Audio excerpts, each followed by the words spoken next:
Welcome back to Transcriber from Reddit. Again, as promised, this is the fourth and final part from the blog post 2 WELS pastors and 4 meritless lawsuits. The fourth and final part is called Aftermath. And just like the other recordings, I will put my commentary at the end.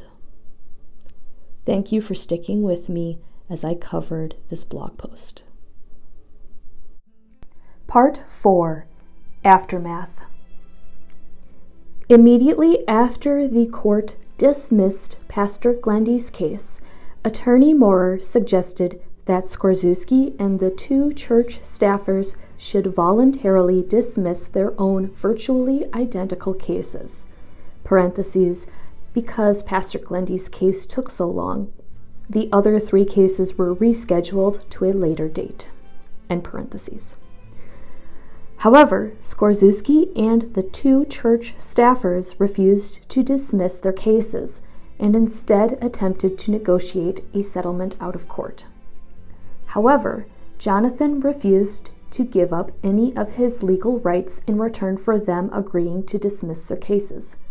In response, Skorczewski and the 2 staffers waited until the very last hour to dismiss their cases, thereby forcing the Donnans to endure the maximum amount of stress and to pay the maximum amount in legal (attorney) fees. Soon after, the Northern Wisconsin District denied Skorczewski CRM status, but made no announcement.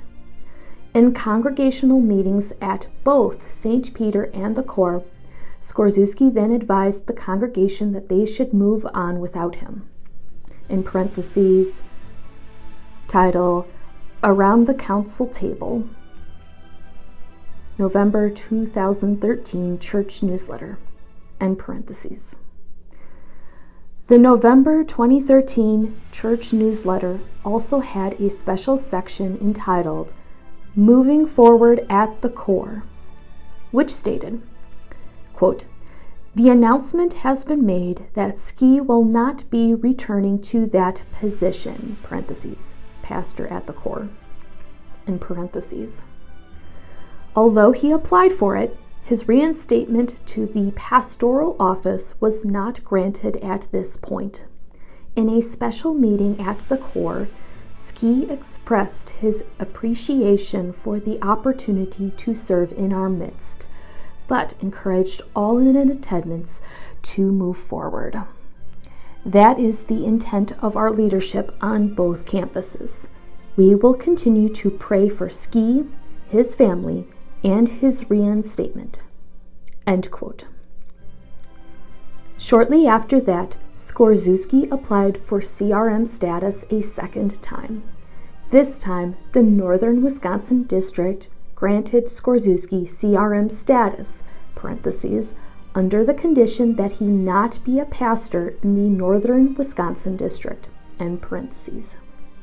And almost immediately, Skorczewski received a call to serve as a WELS pastor in Texas. St. Peter and the Corps then announced in their church newsletter that they were holding a farewell party for Pastor Skorczewski to wish him God's blessings as he prepared to leave for his new call. So a WELS pastor resigned for cause because of sin. But before he left for his new call at another congregation, his former congregation threw him a farewell party. On Sunday, April 27th, 2014, Skorczewski was installed as pastor at Christ the Rock, parentheses, a WELS, end parentheses, church in Texas, and Pastor Glendy preached at Skorczewski's installation service. Parentheses is a Vimeo link, number 935-11608, end parentheses. At 28 minutes and 20 seconds in the sermon, Pastor Glendy said that Skorzuski was his best friend and that he wished he could work with Skorzuski forever. But God had a different plan, to bring him to Texas.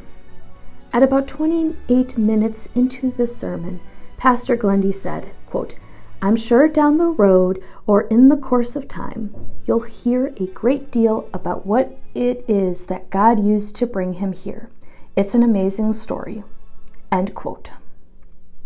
Before I begin my commentary, I do want to point out that there's at least 2, if not more, blog posts regarding this entire situation, and I do plan on covering them on future episodes of Transcriber from Reddit. With that being said, let's cover the last and final part. I find it extremely funny that Attorney Moorer told Glendy, Skorzuski, and their goons, "You guys should drop your cases because Glendy's case obviously didn't have enough proof. Your guys don't either. Let's all just save a ton of money." And Glendy's team is like, maybe we will, maybe we won't, but you won't know that until the last possible date. Meanwhile, Jonathan and his poor wife are hoping that they will listen to reason. But considering it took 4 people to make 4 separate harassment lawsuits against one person, it would not be that simple. Thankfully, they did do the right thing and they dropped the cases. They were complete scumbags about it, but they dropped their cases. What was the Corps' reaction to all this? Well, they made an announcement in November about Ski not attaining CRM status, therefore he will be unable to work with them despite otherwise inclined, conveniently ignoring to cover the allegations that were made, which was the reason why Ski resigned, conveniently ignoring to mention the court cases that Ski, Glendy, and the 2 church staff members made against Jonathan, as well as conveniently omitting any disciplinary action that they might have made against the people who made the meritless lawsuits, and so telling they do not condemn any actions made, taken, or spoken about against Jonathan or Mara Donnan. It's like the whole August 13th meeting was just swept under the rug to be conveniently forgotten and never mentioned again. That is an incredibly glaring oversight by the leadership of the church, considering the amount of work that went into Pastor Ski's resignation and the August 13th meeting, and the 4 lawsuits that happened afterwards. It does almost seem like the effort was wasted, however, because after Ski's first CRM application was denied, he applied again. Now, there's no specific date given by the blog post, but we know it was probably shortly after the article from the November 2013 newsletter. And this time, Ski's second application for CRM status in order to become a pastor again, that was granted on one condition. He could not be a pastor in the northern Wisconsin district. So he could be farmed out to any other congregation, just not a northern Wisconsin district. He then received a call, according to the blog post. I think it's more like in quotation marks received, because it's a little too convenient that after his status reinstated as a pastor, he also miraculously got a call to Texas, which just happens to be on the opposite end of the continent across from Wisconsin. Like I said, it seems a little too miraculous that he just received a call right out of nowhere after being reinstated as a pastor, with a condition to no longer serve in the northern Wisconsin district. This was a case where a pastor resigned for cause sexual harassment of one of his employees, of one of the church's employees, because of sin, and sexual harassment is a sin. And what happens? He gets rewarded with CRM status. Granted, that happened on his second try, but he still got rewarded with CRM status. He also got rewarded with a congregation. Granted, different congregation, different state, but he still gets to be a pastor. As long as he's not in the northern Wisconsin district, he can serve as a pastor anywhere else, regardless of the red flags he had shown in his previous position as a pastor at the core. Now, while this pastor who resigned for cause because of sin seemingly gets rewarded for his behavior, what happens to his victims? They get ignored. There are 4 lawsuits levied against them by Ski, Glendy, and 2 of the church leadership. They get castigated, and their concerns get discarded.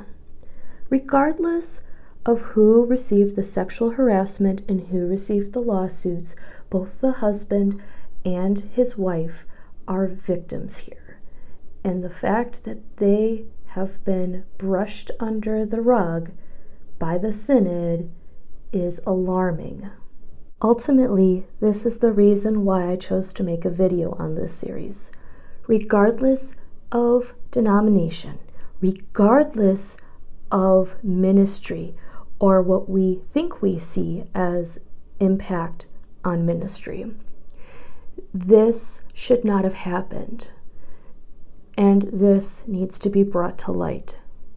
There is too much spiritually at stake to just continue to sweep it under the rug and hope that it all will go away and nobody will ever mention it ever again. Our standards as Christians should and must be higher. We say we want standards and try to have standards for leadership, but what happens when leadership will not hold themselves to those high standards? And what do you do if you find out about a case like this, where leadership was not held accountable? Do you go ahead, push it with leadership, try to call attention to this? Do you even have the pull where leadership will pay attention to you if you make an issue of this? Or do you just walk away and change churches or even denominations? This is not a small matter like Pastor Glendy suggested, where he said it's been dealt with and we should move on. This impacts not just trust of a person, but also trust within this denomination, within this faith community. And it has a huge potential impact on not just victims, but people who hear this and wonder why there were no harsher measures taken. In fact, they could look at the farewell party that had been thrown for Pastor Ski, as well as Glendy's speaking at Ski's farewell service, with phrases such as, "Wish he could work with Ski forever," "God had a different plan," "This is an amazing story." Down the road, you will hear about what it is that God used to bring him here. And think to themselves, well, they are no different than any other denomination that wants to cover up misconduct conducted by one of its pastors. And they would be justified in thinking that.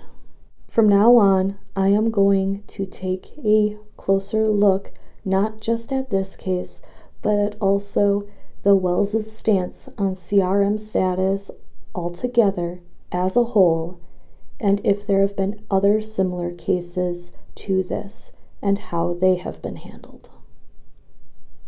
That concludes today's video. Please like, subscribe, share, leave a comment down below, and I will see you in the next one. Thank you.